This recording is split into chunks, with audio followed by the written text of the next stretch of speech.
the Lab Series L5. This is a very famous amp because of BB King and like Allan Holdsworth and some other people.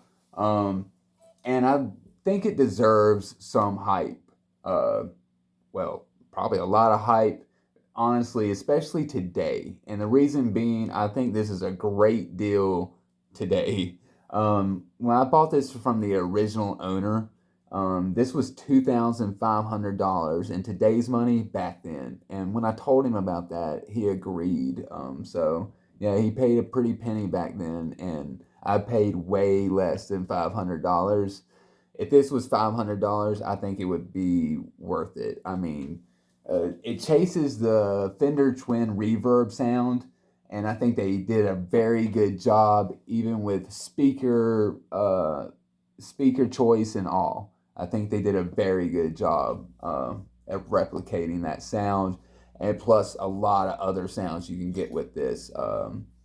Yeah, it's phenomenal. This compressor is the only compressor I've ever tried that I've liked. It's a compressor that's in post, and it's a high end compressor, a really nice one. And yeah, the only compressor I've ever really liked. I'm gonna demonstrate a little bit.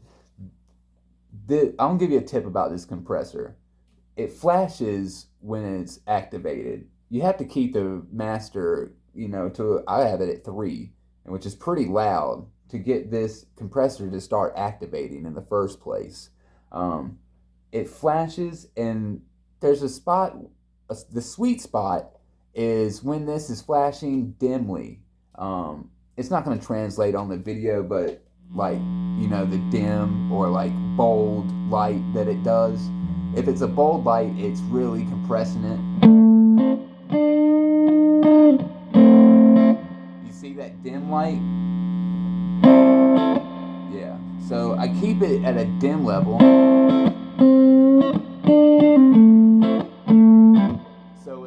So it opens the tone up a little bit, but compresses it a little bit, and that goes a very long way of making this sound tube-like. I don't even think BB King used the compressor in it, so we could have a very open sound, right? And when I want this to sound like a twin reverb, which is pretty hi-fi amp, uh, I keep the compressor off. Um, my favorite uses for this compressor is for the neck pickup on a Strat. And if you have it a very low very low flashing very low, okay, and have the dirt channel on like 2 o'clock or 6 on here, and have the PAF. This is a PAF. Yeah, it compresses it just a little bit and smooths the top end just a little bit, and sounds phenomenal itself.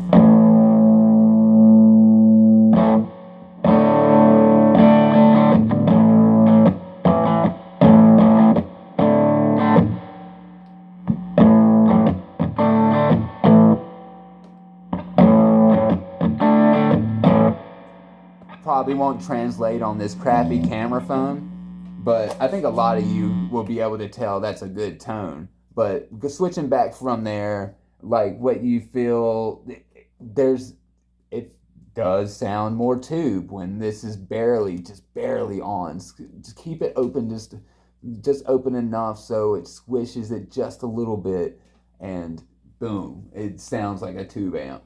Like I said, like to sound like a twin reverb, I would keep it off, keep the compressor off, keep the bright channel on, boost the bass. Like BB King kept his bass at like 8 or just before 8, and that's where I like to keep it, just almost 8 or whatever, 3:30 o'clock or whatever that is.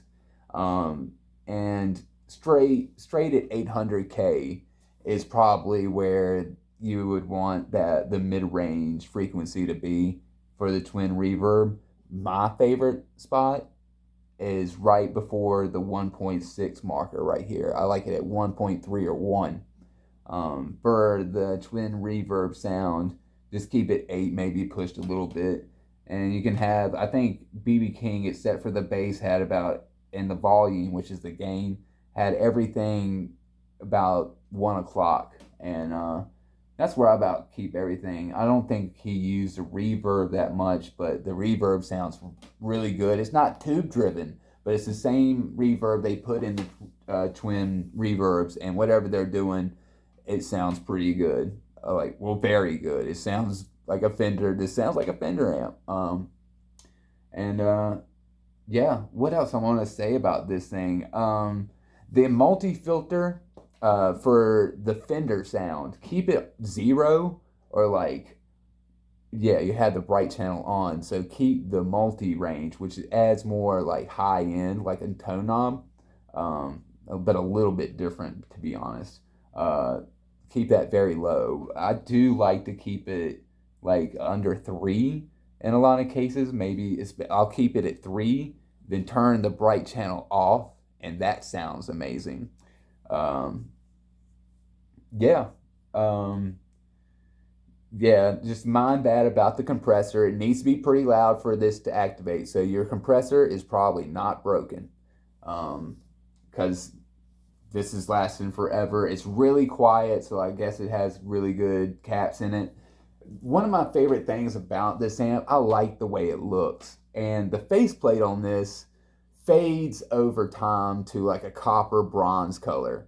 So most of these are already to that stage. This amp is just barely faded. I mean, very. So you see it in the light that it has a brown color. These amps are really gorgeously made amps. Like the Tolex is soft, but tough. Quality pieces. Quality piece. I don't know what else to say about it other than it. The transformer in it's huge. It's a 100-watt amp, and I think that goes a long way of making this sound great too. That output transformer is probably really nice, high quality stuff, right? This is a good option for today. Like I said, if this was $500, it would be worth it. But I guarantee you probably can get it cheaper right now, especially. I didn't pay $500. I paid way less. But wow, what a deal! What a deal! If you find this amp and you like the vintage sounds, this is the way to go. And an Boss OD3, I tried this. I tried overdrives on top of the gain on this channel. So if you have, I like to keep the gain at 6, which is where I think it kind of maxes out as far as usable gain, and then add an overdrive on top of that. Sounds great. It does. It sounds great. I wanted to take the speakers out of this amp, by the way, and just keep it in a small box. I could maybe hold on to those, but I'm not gonna do that. I gotta get this. Those speakers are amazing, and they go with this amp great. I don't think many people, especially if you got the L5 with the 212s, should change those speakers. Or the L7, the 15-inch. Is that the L7? The 15-inch one, single speaker. I think that came with the EV. But yeah, you don't change that one either. There's a 410 version of this that maybe could use a speaker swap, but I'm not sure anymore because this is a high-end amp, and they put quality speakers already, quality components, quality compressor, quality reverb. They decked it out, and even though it's because it's a solid state amp that it's cheap nowadays, especially cheaper. This is a great option if you want a Fender Twin reverb, but you can't pay whatever $1,200. This is the great option. I'm having to get rid of it because I can only hold on but so much gear, and some of the other amps I have can do this sound, but more high gain stuff, and I like high gain as well. So That's the only reason I'm getting rid of this. And there's a lot about it I wish I could keep, especially this compressor. The only compressor I've ever liked, ever.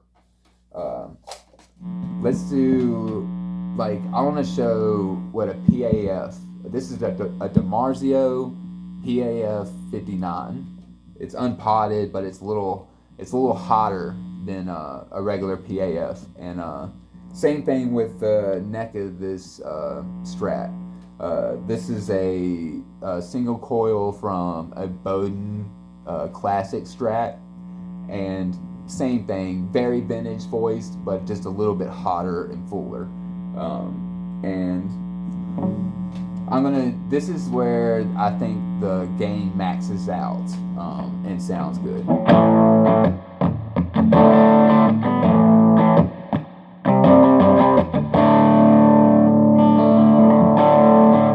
And like I said, you can add an overdrive to that and it sounds phenomenal. It does take pedals on top of its gain very well. See if you can.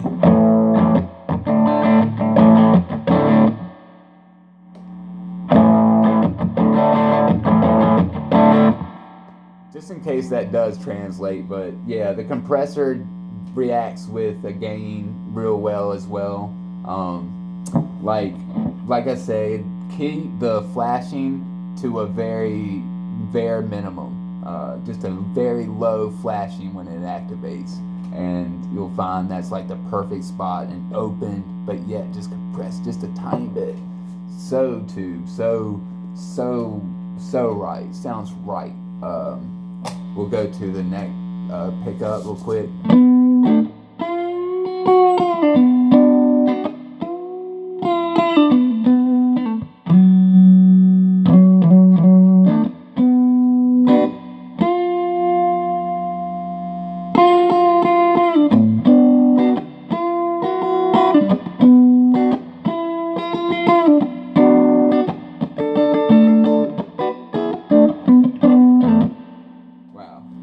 Yeah, I can play with that all day. Such great vintage tone.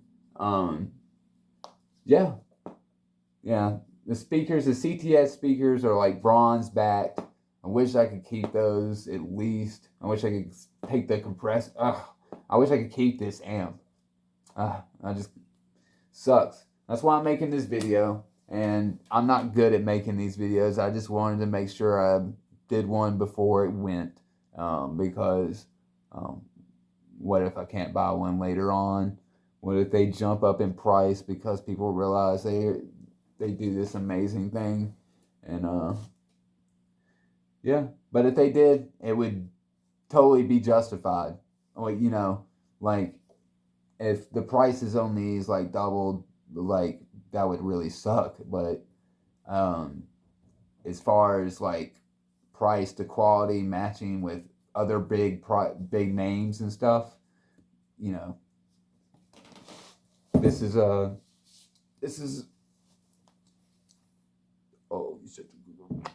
such a great amp. This is such a great amp. The sound quality is up there with everything it's trying to be, and what it was priced at back then. So, yeah. If you like blues, jazz, this is the amp. Oh, if you like country, because that compressor, I don't know why. Why did this? I don't know. Understand why this didn't get more popular in country. I think it did. Maybe whatever. But this should be popular for a lot of compression fans.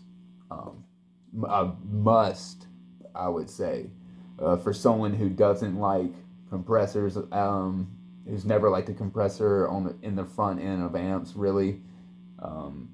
This quality compressor in post just really hits the spot that I've always wanted.